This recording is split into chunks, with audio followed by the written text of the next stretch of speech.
Today we're meeting Kathy Pop on this Marketing Smarties on a Monday. Stay tuned.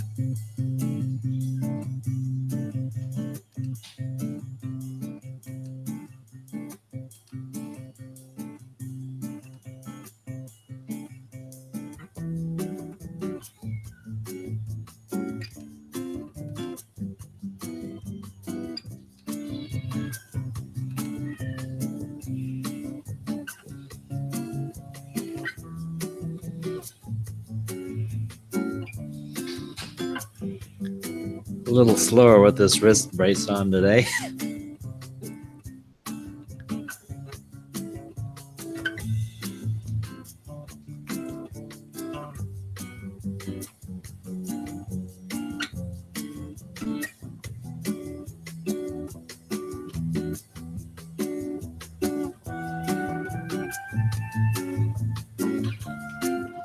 So we're on a second edition of the Marketing Smarties Monday show. And I haven't decided yet what I'm going to call it. Monday morning Marketing Smarties or Marketing Smarties or just in general or whatever. But my name is Roland and I'm the host of the show, MinMax Media, the minimum you need for maximum impact. And that's the key to why we have people on this show. And basically, you don't have to be perfect. You don't have to do everything.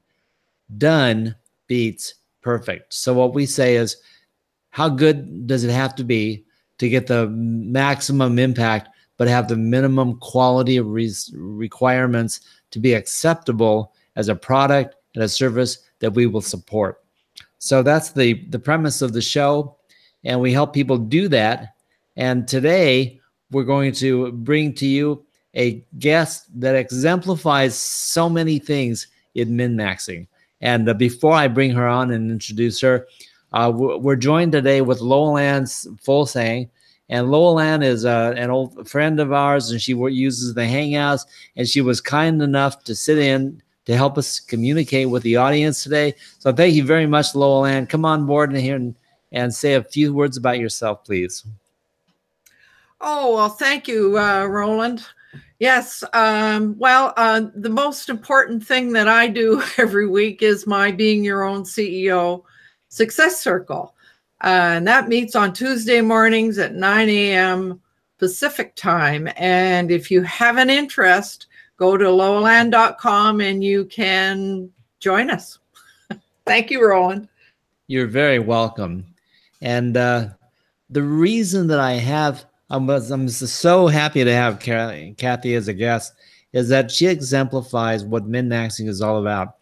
And a couple of weeks ago, or actually last week, we had a guest on, Rosemary Barnes, who a few months ago talked to us about reinventing yourself.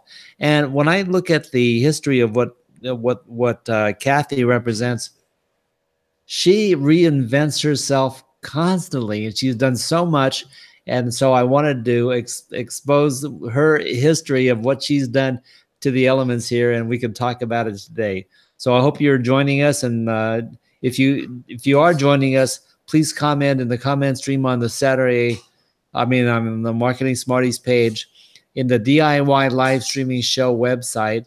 And if you're in Facebook, you can click on the link and go right to the website. And that's a better engagement platform there completely. But right now, without me blabbing on further, let's say hi to Kathy Pop. Hi, Kathy. Hey, good morning. How you doing? I'm doing fine. And give us a little idea of where you're coming from and where you live and about yourself. Well, I'm originally from Western Mass, and I moved to San Antonio, Texas, 2007. Get away from the snow. It was cheap rent. I could have my dog in an apartment versus a house like in Massachusetts. But I've been a business owner for about 47 years now. Off and on. Let me blurt out at this point a little array of some of the things you've done, because this is directly out of your website. If you want to read about Kathy, you can go to kathypop.com and read about what she's done. But I'm going to read a few things, and then I've got a first initial question for you right after this. But part of the website says you're self-taught in computers, home, and auto repair. Now, I assume that means home repair and auto repair. So home repair itself is like, that's a full-time job as a handyman. And auto repair, of all things, you apparently paid someone to train you as an auto mechanic. And I'm fascinated at that. So you actually did tune-ups on cars and oil changes and stuff, working your way through school and doing a few things as you progressed. So you did that. You're also pretty well versed as a part-time, full-time caretaker of your mother, your grandparents, an aunt, and an uncle ever since you were 16 years old. So you have done such an array of different things. It's just amazing. So, Roland, can I interrupt for a moment? yes. Barbara Quick is on the website, and she says she's not able to see or hear Kathy very well. So I'm just wondering if you could raise the volume for Kathy. I've got it raised about as much as I can. So maybe we'll ask Kathy if she can close in on her microphone a little bit, if that works. And hopefully this will be better, but if not, Yeah. I can possibly change to a different headset. I think that works. That is a little better, Kathy. Yeah. Thank you. Thank you, Barbara. And hi, say something in the line there and let us know you're there. Barbara is there, and Lynn Sanders is there as well. Although cool. There you go. She said her audio is not working. So they both seem to have had a little bit of a difficulty.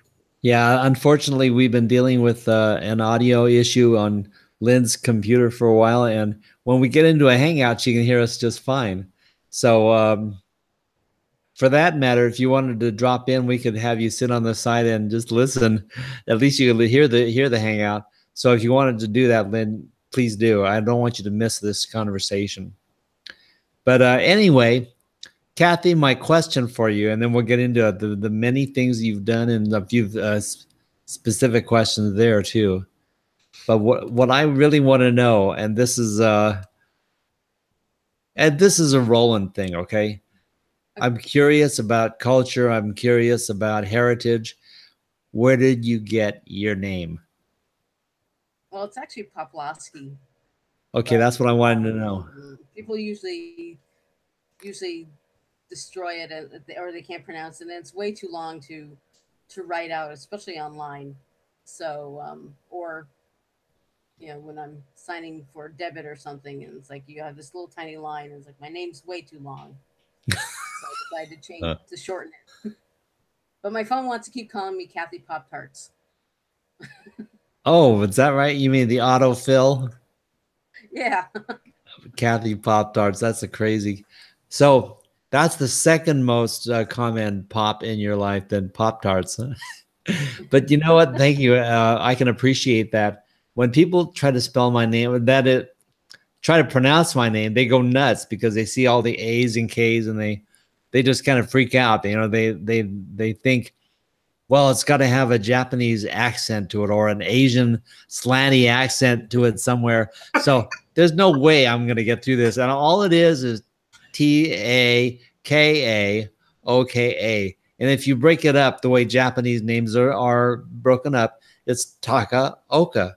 Takaoka. It can't be much easier, but everybody messes it up. So I can imagine what they did with your name too. So Poplawski, is that it? Yeah, and with which is just Poplaw.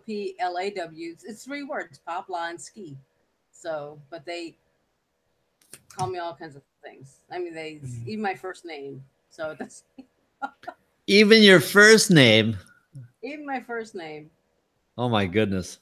Now that's wording it pretty hard if you can't pronounce and spell Kathy. But I mean, okay, maybe a C, maybe a K, but other than that, they should have the ATHY down. I would think. It still sound the same whether they spell it with a C or a K. Yeah, well, verbally, what could they possibly do? They've called me Katie. They call me Caddy. Oh, there you go. I hear you loud and clear, because one of the things that I do not like to be called is Ronald. And there are Ronalds that I love, but I do love my name more. So I'd rather be a Roland than a Ronald.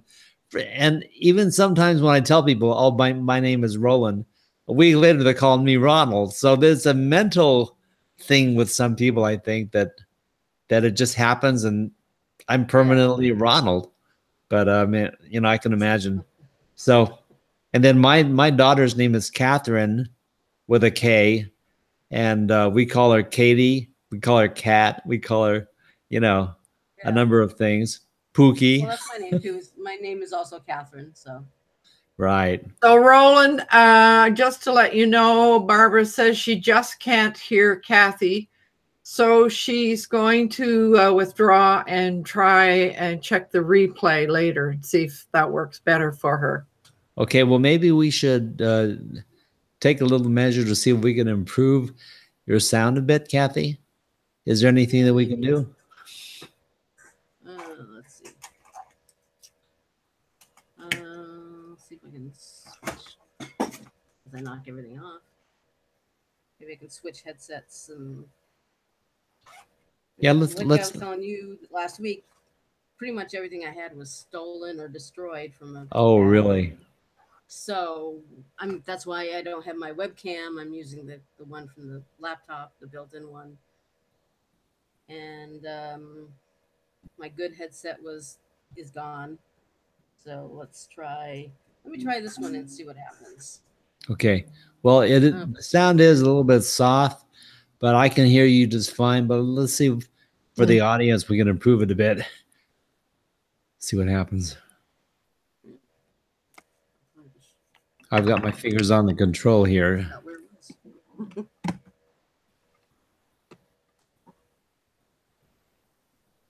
I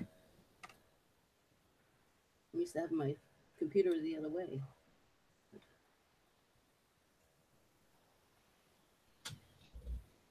Okay.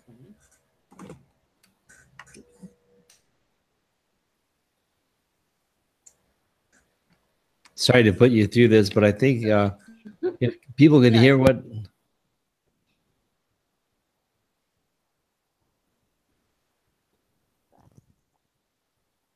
think this is better. And that might be worse. It could be. Is this better or worse? That's actually a little worse than the other one, I think. Oh, is it? Is there a volume and control on your computer that would make a difference? Yeah, let me check, see if that has anything to do with it. We'll try that.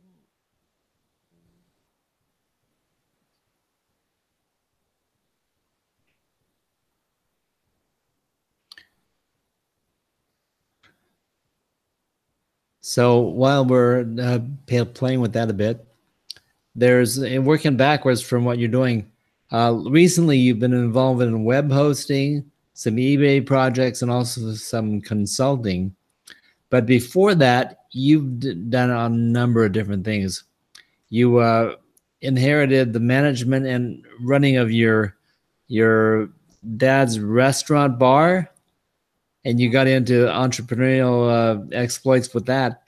Running a restaurant is no easy task. And I've been in the restaurant industry myself since 1980. So I pretty much know what that's all about. Of course, I was on the entertainment side doing the DJ training and that stuff, but it was still tightly integrated with the restaurants. So how's your sound doing now? I'm trying to find can't find the mic control without going into settings and. Yeah, unfortunately, it's pretty low. Yeah. Lowell Ann, I think that the other one might have been better. What do you think? Yes, it was. Yeah. Okay. Okay, so we'll give you a chance to do that. But a couple of the other things that you have studied and have gone into is a lot of veterinary stuff. And you actually had a dog that passed on a few years ago named Murphy that was a lab Rottweiler Shepherd mix. And I was just hoping he was still around because I would have really loved to have seen that dog. But Yeah. but how long did you work in the veterinary field? Um, Actually, I just went to school for it. I never actually worked in it so Oh, much. really? Then I did some. My first business was actually dog training. Right. Um, and then when I worked in human services and in a group home for mentally ill, mentally retarded, or multiple handicapped, we'll say that.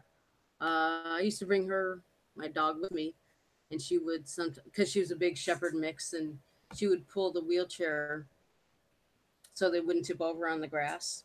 Oh, I gotcha. And and also I had her certified as a therapy dog. Mm. The apartment complex didn't like us having her at the, well, they wanted a reason to get rid of us. So they said if I brought my dog, they would evict my residence. And so I went and got her certified as a therapy dog and had the man's doctor write a pet therapy prescription. So I'll we be went darned. in front of the office and strolled in front of it and waved the prescription, say, evict us now. Go ahead. Oh my God. That's funny. So, what did you have to go through to become mental health worker certified? Because that's one of the things you did. No, it was just a 6 month certification. Actually, 6 months plus a couple months of internship. So taking different psychology courses and then doing an internship at a facility. Right. And would you tell us a little bit about what you did as an intern and through your work there? It was mainly working at at an independent living home, where helping people live the best of their ability to be independent. And the people I worked with were only mainly seniors and elders that so their limitations were, physical limitations were very limited. So um, I mean, I've worked with people that were thrilled because they were now able to make a hot chocolate for themselves, where they Oh, right. couldn't before. So in a way, it was kind of like therapists that work with what do you call it? You have physical therapists and the other kind of Occupational therapy. thank you, occupational therapist. So you did a lot of the similar work there. And I did some physical therapy with some of the people that needed it in between. Did some facilitated communication with a woman that was nonverbal, where you take their hand and they you, you kind of help keep it straight and help them use an alphabet board basically to communicate. Mm. Wow. So the other thing that struck me, and I'm getting to this one subject that I'm really going to dig in on, but the other thing that struck me is that you were saying that you've been studying law of attraction before Esther Hicks and Abraham Hicks. So, who were the people that you studied under or about to develop your law of attraction assets and your understanding there? Yeah, it was no one famous. It was just local people. Oh, I see. I was kind of connected with by a friend to the First Universalist Church, and so we did a lot of things there and talked to made some friends there, and we kind of had our own little clique that we would kind of study things together and kind of just like a mastermind, just share things that we learned or Gotcha. practiced. You know. I see. So, and leading from this subject now, these last couple of subjects, mental health, law of attraction, and so forth, you were for some period of time a psychic reader. Now, I really want to hear all about this, so I'm just going to turn it over to you and ask you to tell us what you did in there and what your whole focus was. Well, I was, I guess, in my teens, I started learning about different things, and used to watch Kreskin and be amazed at some of the things that the mind can do.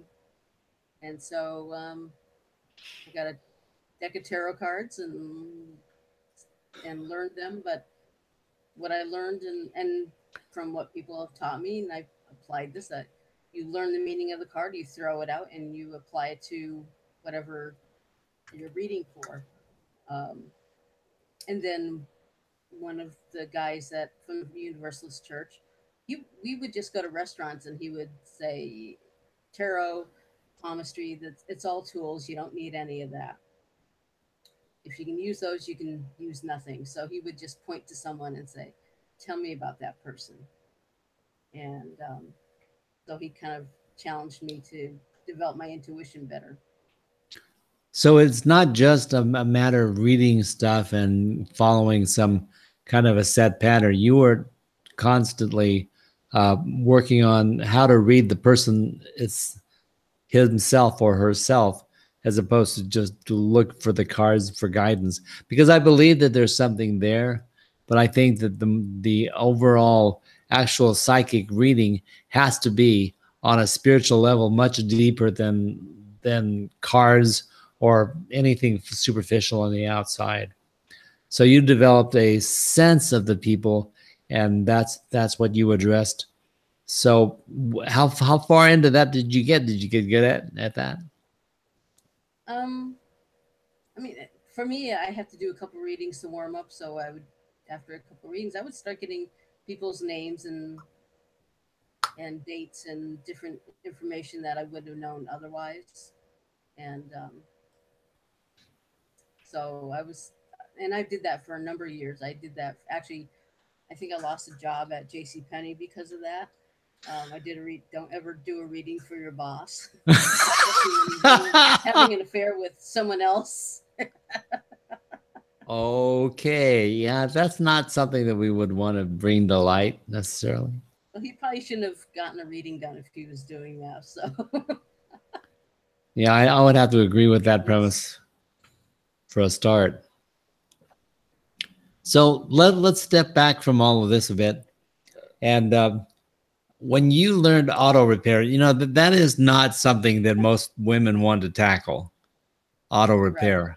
So, but you apparently worked your way through some of your education and different things doing auto repair. How do you feel about that? Because most women are not going to take it on at all, but you apparently paid someone to train you and to teach you what was going on. So did you do that for some length of time?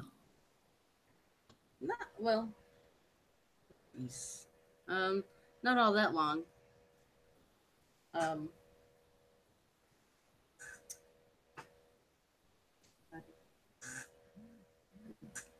Anyway, you're not hearing that, are you? Because I'm getting a call on my Google Voice, and no, all I can hear it, and I can't shut it off because it's not showing up on my phone anywhere. It's showing up as missed call, and it's still. That's okay. Anyway, so I've always been a tomboy, so I've always rather play with my brothers, cowboys and Indians, and they did nasty things to Barbie and and the dolls that my mother wanted me to play with. Okay. So, and my father was just handy around the house, but he didn't really teach me how to work on a car or anything. But when I got my first car, and my father's mechanic kept saying that my brakes were grinding, and he would just adjust them. He's trying to save my father money. And I'm telling my father, no, they need to be changed because they're grinding, and there's, but Mike says it doesn't need it, and it's like, well, they do. I'm telling you, they do.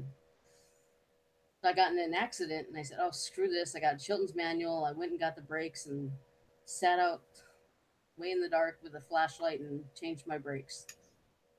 And then I just decided to just do my own repairs from then on, and because I'm just stubborn like that. I hear you. I changed a few brakes myself. Well, along with working on cars, you said you taught yourself computers and home repair. So let's start with home repair. What kind of home repairs have you done?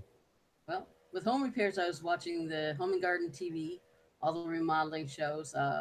My son's babysitter, uh, daycare worker, because I work third shift, so third and second shift. And she flipped homes. She would buy homes really cheap, and then so I joined her in that. So we would remodel. We were the ones that went in and gutted the homes and did the kitchen, everything, even some of the rewiring, and just had a couple of friends look at the work to write off on the permits and stuff. But we did most of the work ourselves. So then, for a while, I did that. Gotcha. And lastly, you taught yourself computers. So tell us what you did with computers. I've built a few. This is back in the late 80s, early 90s. Um, my first computer was a Commodore. Actually, it was a Commodore computer. Oh that my ran God. DOS. And it actually ran DOS. So I had to write little programs to make it patch it in so the DOS programs would work with it. So it had its own magazine, and it would give you all the code to put in. Had to learn BASIC. And then my son was 3 going on 4. I was going back to work. My father would not turn on the computer. So this is a computer, no hard drive, 2 floppies. And I had to figure out, how am I going to have my son turn the computer on and play his games while I'm gone. So I learned to write a program, so he just needed the first letter of his game, like M for Mickey Mouse, and press M and enter so he could start his game and play it. And then I had to show him how to switch out the one floppy, how to exit it and do that. So he was actually typing DOS before he could read. Wow. And that's an just out of education. necessity. Yeah, that's an education in itself. Congratulations. So we are going to take just a minute break here while we show you, first of all of Kathy Pop's contact information, and then we'll be right back with more Kathy Pop.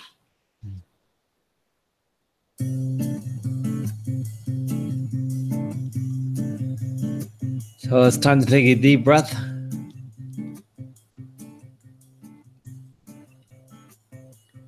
And we will be asking you more about your future in just a little bit here. And plus, most of my information came off of this kathypop.com. So if you want to know why I was asking Kathy such incredible questions about her stuff, you'll find most of it all about Kathy in her website there.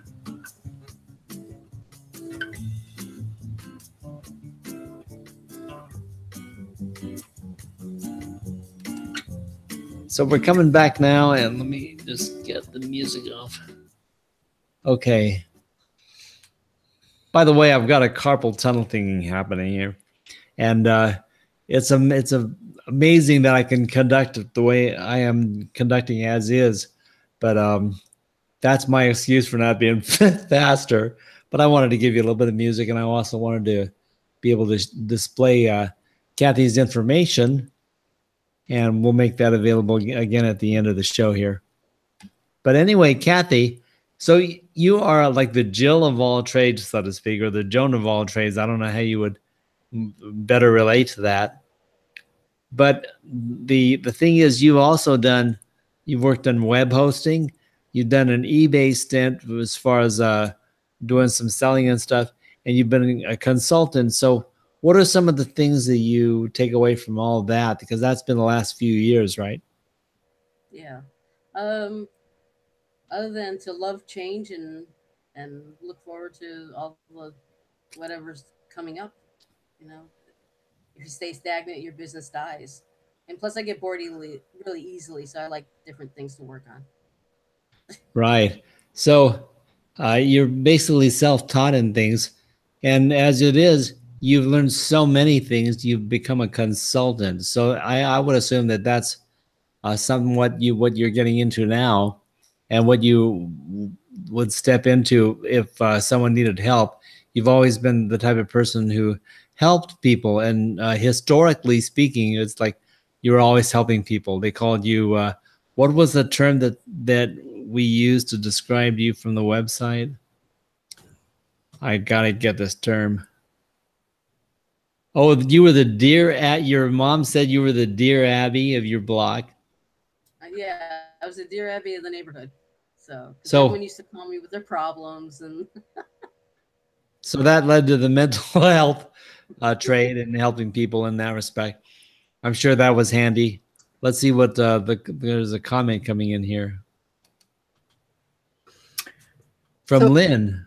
Lynn says that she can now hear, and she's finding it interesting to learn how Kathy is using her intuition at work. Very good. And I'm glad, Lynn, I don't know how you conquered your sound problem, but that's been a problem for a number of days now. Congratulations. And thank you for tuning in with the program. But anyway, what I would like to know now, Kathy, is what are your plans for the future? What are your exploits? What are you training yourself on now? There's got to be a number of things. oh, whatever new comes up. But I've been playing with mobile marketing a little bit, like the beacons and geofencing and all that kind of cool stuff and expensive actually. So, But what is the significance of the subject you just brought up there? of geofencing and that for marketing, it makes it so like Macy's uses geofencing for the competitors. When someone has their app and they're walk into a Target or some other competitor, they'll instantly receive a notification of some kind of discount to get them back over to Macy's. Oh, I see. So, But there's also that you can use it as at events to advertise your business, or it was used in manufacturing to keep track of employees and tools from when they were coming and going. so is it actually a superficial sensing device, or is it something with that the people using the devices like a smartphone would actually be opting into to have that exposure? But with geofencing right now, you has to come through an app. Snapchat uses it, and you can actually advertise on Snapchat using the geofencing. It's like $5 for 5 hours, or it can be a lot more depending on if you're at the Super Bowl. I'm sure it'd probably be really expensive, but average if you're doing an event and wanted more people to come to it, um, you could advertise on Snapchat and draw more people to your event. I see. So what we're talking about is various app products that have a conglomeration of a lot of followers, and then people that advertise on the app, and that is what we're talking about at advertising. Right. But it's also beacons can do it without an app. They don't have the range, or they don't have you don't have the ability to set it up around a specific area other than your personal location plus 300 to 600 feet. Wow, that's very. If you're on a mall, that's pretty good. Yeah, right. I know people that go to McDonald's and stick them under the table for a week or so and advertise from there. Wait a minute. What is it that they stick under a table? It's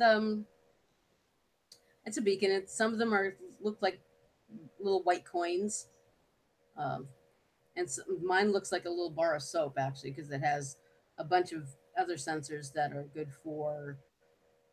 It has a motion sensor, a thermal sensor, a touch sensor. So if you were at a trade show and you had a line of things in front of you, line of items, just by picking up one of the items, either could start a video on a monitor or send a notification for a coupon for that item on their phone. Gotcha. So Zoos yeah, are using them now. that makes sense. Is it basically considered what some people would say invasive advertising on their phones? It could be, but it's a silent notification because it doesn't work through an app. So it's just one you swipe down and notice. So it doesn't ding, it doesn't make any noise. They're working on a way around that using uh, like Google Wallet or mobile wallet. So Well, Roland, yes. I just want to interrupt for a second to let you know that Lon McClure has joined us. Said he got busy with other things and almost forgot. Well, thank you very much for joining us, Lon. We're having an interesting conversation with Kathy Pop here. She's an entrepreneur of a different sort. She's done a multitude of things, and I have a feeling that you have too. But you're one of the earliest comment managers or comment trackers or facilitators. I think that they called you the unicorn. And so it's nice having you here and seeing what's going on. Please feel very free to comment in the comment stream there. Thanks, Lolan. Lon is one of my favorites in the audience always. So glad to have you here. But anyway, this geolocation advertising to me has been questionable because it's so invasive. I mean, it's not quite as invasive as getting a text from somebody when I said specifically, don't call me, don't text me. And then I get these texts, right? But it seems to me that it's almost the same because I'm getting it on my cell phone. yeah. I mean, there's a lot of things that are annoying. I mean, I go to a lot of events and learn whatever new and upcoming is coming out there. Silver Pop, which does email marketing, they usually do these workshops, and I went to one, and that's where I learned about abandoned cart, how they were going to start being able to email people that abandoned their carts, and this was back in 2012, and about the pixels and about them tracking you through the web. That was kind of scary back then. It's like, oh, it's like cyber stalking, that they know pretty much, they follow you everywhere you go. I find this interesting with these people who are monitoring what we do online, but I think one of the biggest blowouts, and tell me if this is at all relative to what you're doing, but I shop through Amazon a lot and Walmart a lot. Okay. But the problem with Walmart is that I get notifications from them after I've bought stuff. They're trying to sell me stuff that I've already purchased. And so they're advertising, they're monitoring of statistics, and those things are just worthless if they're spending their money advertising and trying to promote something to me that I've already bought. And it's happened enough times that I don't doubt that it's set up improperly, and somehow they're wasting their money because I can't be the only one getting ads for computers after I bought one. And we're talking about weeks and months after I bought one. Really? I turned off a lot of my notifications so I don't get bothered. Yeah, but some of them show up in Yahoo. I mean, and Yahoo is based half on Yahoo, even in their calendar, is full of ads and yeah, but they're based on marketing on that array. But the ads are based on the ads are based on the statistics of the research they're doing, and somewhere there's a disconnect or a misconnect somewhere. Let's see what someone has to say here. Go ahead, Lolan. Oh, I think, have you white boxed this? Because yes. Okay. At this end, I can't tell what you have white boxed. Oh, right. Okay. So Lon says, I wear the unicorn moniker proudly. Kathy Pop is on the bleeding edge. Interesting tech. It is interesting tech. And I know that Lynn Sanders is also involved in some stuff that is very similar to that, text advertising, and involved in a very similar field. And she's learning a lot about the same type of concepts. And I think that there's a place for it. I also see that it could be something that becomes more invasive, and I'm afraid for the industry that it's going to be the large percentage of advertising that's turned the internet, the standard traditional internet, uh, into a marketplace that's not believable. You know, it's 80% of it is not worth seeing, or it's not worth hearing, or it's advertising, or it's promoting something that I don't want in the first place. And a lot of times it's shiny objects that are not what they claim they are. And to me, there's a disconnect with that. 80% of the internet to me is a waste. So, Yeah. So I think also it's all going to be regulated soon, within a year or two. Because right now it's just the wild, wild west, and you get all this crap on your phone, and eventually they're going to step in and start regulating it. It's going to have to go through an app probably or something. Well, that makes sense.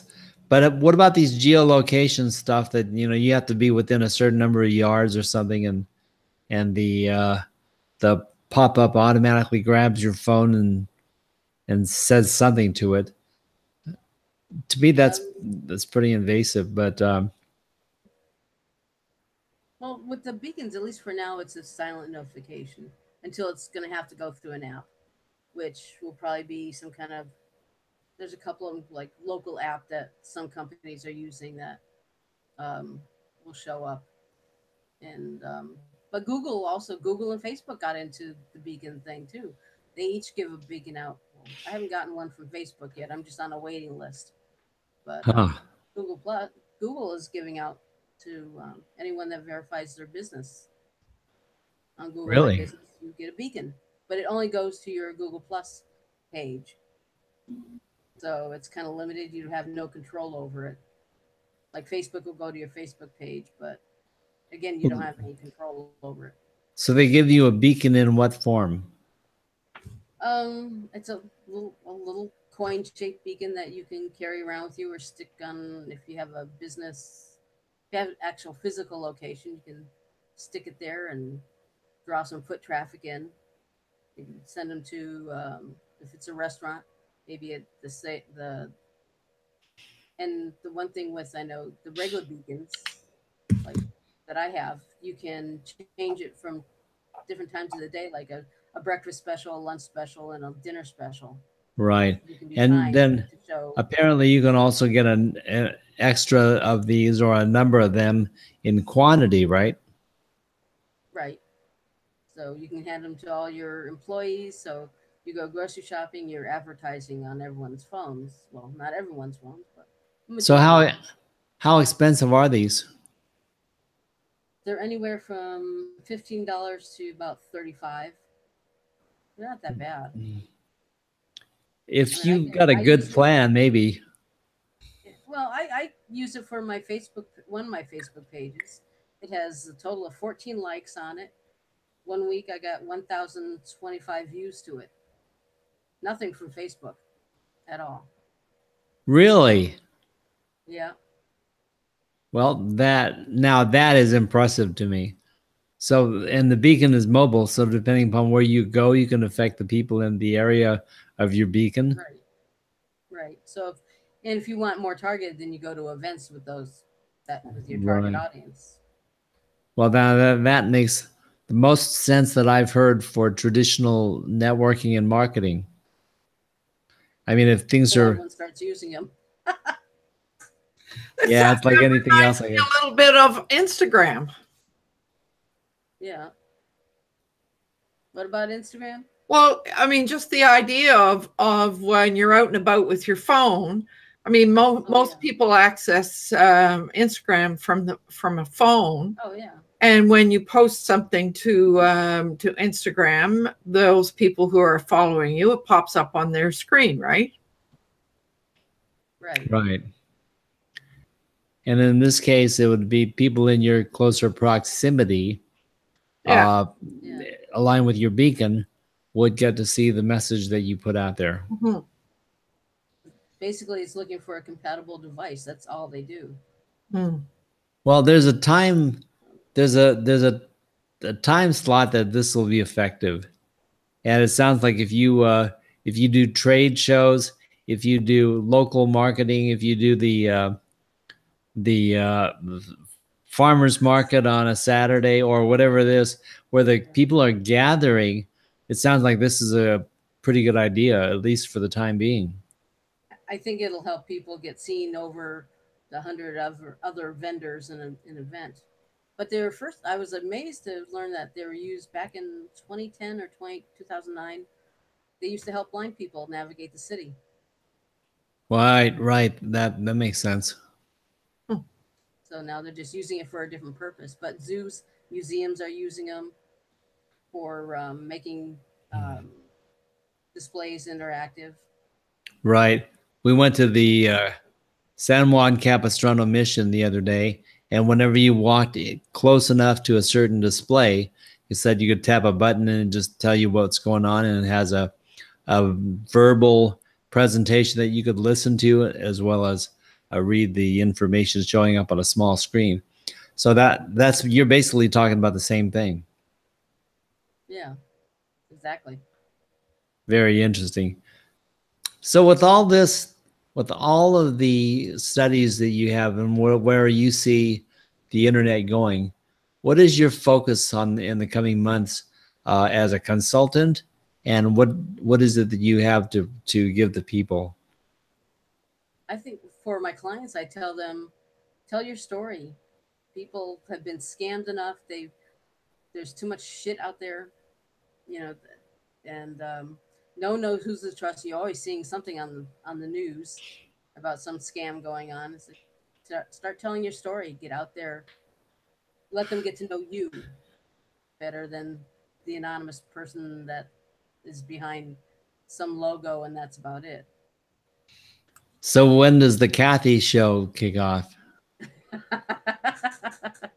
Not sure. I'm gonna stop moving first. I've been moving for the last year. My housing hasn't been too stable for one reason or another. I had landlords that died.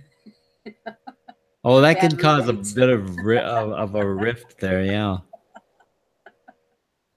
And then I get like 7 days notice to move out, and it's like, well, okay, well, not the best housing, but it's there. So your focus on the story is still very much like what the marketing Smarties is all about. Get a camera and a mic and express yourself and produce a show that explains to the world who and what you are and what you do and what you bring, what you focus on. And it's exactly the same thing to me. I think it's the same thing that we've been saying. There's going to be this super wave coming on us the last 2 years, and I really haven't felt it much yet. It's kind of like back a decade and a half, and 15, 20 years ago, when I was preaching websites to people at the tip group and saying, 40-50% of the people in Southern California have websites, and someday everybody is going to have a website. And now, this is a couple of decades later, there's probably 65, maybe 65% of the people have websites. So if the fresh opt-in and the new adopters are functioning as slowly at websites as they are at live streaming, we're going to have a long go at this. And not as many people as we think are going to get involved in live streaming just because they're afraid to try. So that's one thing. But when it comes to expressing yourself and telling your story, what other ways are there but live streaming, in your opinion? Just in person. I mean, if you're to do it online, press releases, do something awesome for the community. No, that's a really good point, because if you're doing something contributory towards the community and you're very public about it and you put out a press release, then that's good stuff. But do you think press releases are that effective anymore? Some can be, depends. Or just even calling the local news stations. Probably not as much as it used to be, but when I had my new age shop with the psychics, I had a less than 30-second spot on the news, and we were booked up for the next 2.5 months. Really? So Yeah. what sort of a presentation in 30 seconds did you do for the news? Nothing. They just did more of an interview. Just wanted to know what we did, and that was it. And that So, was back in the time when it was taboo to. No one wanted their neighbors to see them walking in. right. So it all boils down, from what I can tell, to this, and that is you want to tell your story, but you want to be involved in something significant and expressing yourself in that field in the first place, and then telling your story. And I have a friend who is a business does coaching, and she got on the Oprah Winfrey show for Law of Attraction because she had a meetup group about Law of Attraction. How long ago was that? I don't know how many years ago. It was when The Secret was out, and during that time. Oh, I was wondering about that. Yeah, Oprah staff was looking for experts. right. How about that? A meetup group. I consider myself something of an expert on the law of attraction, but maybe it's all in my mind.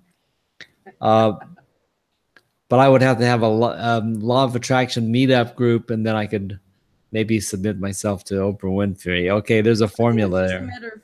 I think it's just a matter of being found.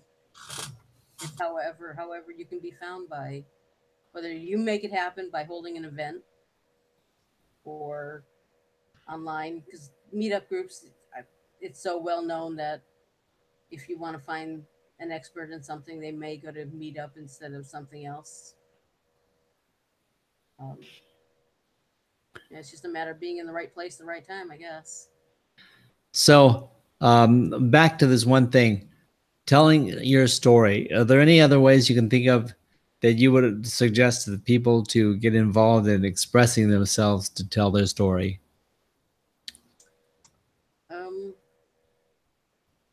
Other than live stream and in person, and even just everywhere you can, whether it's social media or anywhere else. Instagram is a great place right now to share stories. So, would you are you pretty well versed in Instagram? I'm learning it little by little. It's something I have not started yet, and I think that I should, but there are a lot of shoulds in my life, so I don't really address too many of them. Let's see what someone has to say here. 1 second. So this is a message from Lynn. It's great that you know so many types of marketing methods, Kathy. I've also been learning about mobile marketing. Have you heard of Centex Solutions? So that's something, thank you, Lynn. Centex Solution is something that I think I've heard about, and it's a pretty good idea. So I would encourage you, Kathy, to take a look at that, and maybe it might be something of a fit for you too. But that's what Lynn Sanders has been dealing into and learning a lot about, and so she's involved in that, and it sounds pretty good. Not them specific, but with others. But I have a mobile marketing dashboard that does a landing page, a mobile website, text marketing, all kinds of stuff where you can do a loyalty program like in a bar or something, and encourage people to keep coming back. Right. I think loyalty programs and that sort of reward concepts, I've been dealing with that for about a decade now, and I thought it was going to be a lot bigger as a concept than it is. But the basic premise of a reward concept is that if someone goes to your facility, they're automatically your client.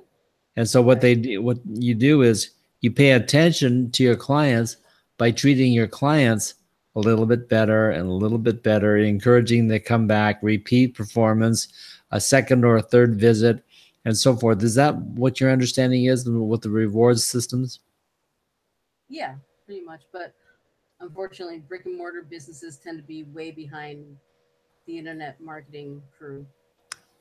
But I would think that the reward system would apply more to the brick and mortar places than Well, yeah, online.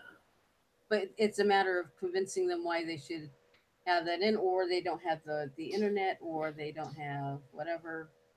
They're still using punch cards, and you have to really convince them Right. why this is so much better than using Absolutely. a paper punch card. Yeah, but I like that. You know, How many I have times do we lose them? And it's like, shit, absolutely, I'm ready to get my absolutely. free ice cream, and I can't find my card. Should be basically you walk in there with whatever idea and identification you have, or your thumbprint, or your iris scanner or something, and they know who you are. You know, if you register at a lot of stores and they have the like CVS or that, if you lost your card, you can use your phone number instead. Right. To look it up, but it's still not as much fun as Yeah, I think that's loyalty rewards, because there's also, with my dashboard, has a treasure hunt that you can do, and they have all kinds of different activities that you can implement in the business location. I'm glad we came around to this too, because the concept of a rewards program to me is so important. It's basically taking care of the clients you have as opposed to trying to get new ones. And Right. trying to get new ones is important, but then there are all kinds of statistical evidence that it's 10 times harder to get a new client than it is to keep the one you've got, and this type of statistic like that. So the rewards concept as a concept is one that's highly overlooked, and it works on the basic premise of what Smarties is all about, and that is, and it costs nothing to do. I mean, it really doesn't cost anything. No advertising, no nothing, you know. Very little of any kind of investment is necessary to perpetuate a program like this. And taking care of your clients is something that should be right from the get-go. When I took on web clients from a decade ago, one of the first things that I would ask them is, how are you going to treat your clients that call you? How are you going to support your product? How good is your product? And, you know, those simple questions that I just asked stumped some people where they were having trouble answering the question. And to me, any of those things would be right at the top of my head. My product is among the best. And for the price, it really can't be beat. And, you know, it does this or it does that, which is unique to what we're doing. And I stand behind the product, and my preface for business is I always over deliver. Right. I mean, to me, the business concepts and principles are pretty simple, but I don't think it's normal. It must not be normal. I think it's very similar and common to some of the people we relate to. I know Lowell Ann and her working principles are similar and in total concert with what I just said. And she's got them right out front and center. When you deal with Lowell Ann, she's got, this is how I do business. And her show and everything exemplifies the same. But not everybody's like that. Everyone else is basically, what can I sell people? And how fast can I close? And what do you need that I can sell you? And with that premise in mind, when people like that are doing business, they automatically step out into this framework of like, wait a minute, do I even need what you have to offer? And I'm not sure. And that turns people off. And so the basic premise is back to where you were talking about, tell your story first. Because if you get to know the people, you can develop the relationship that eventually leads to business when the time is right. And being patient for that has saved me a lot of headaches, a lot of frowns, and it's actually making me money now. So at least that's my take on it. So if someone's an entrepreneur coming onto the market right now, trying to learn what they're going to do in business online, do you have any final concepts that you would like to hand them, or any good advice? If you're one of the best at reinventing yourself. You've done it time and time again. You were involved in a lot of things. And I think that you're a lot of the self-taught atmosphere or the attitude. And so you're a do-it-yourselfer. But there are some people who are not. Considering this, what kind of special words do you have that we can close out this show today? I think know what you're good at, know what you like doing, know what to outsource, or plus have a plan on what to do, what needs to be done, and what you want to do, what you can do effectively, and hire the rest of the stuff out. That is a really good set of advice. It brings to mind that not everyone can do everything, and so having a good partner and or a team and a support group is essential. And if you get the right combination of people together, you can really work wonders. Right. So that's good news, and I think it's a good point to maybe wrap up the show, and we can thank Kathy Pop for being our guest today and talking about all these things that she does. Also want to thank all of the people in the audience for commenting and for watching the show. And most certainly also Lowell Ann for joining us today and sharing her thoughts and actually monitoring the comments and presenting them for the show today. So, ladies and gentlemen, thank you very much for Marketing Smarties on a Monday.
Okay, we're off air. It still says you're live. Oh, maybe we are. You never know. I tried to stop the broadcast. So these things happen. It's so funny.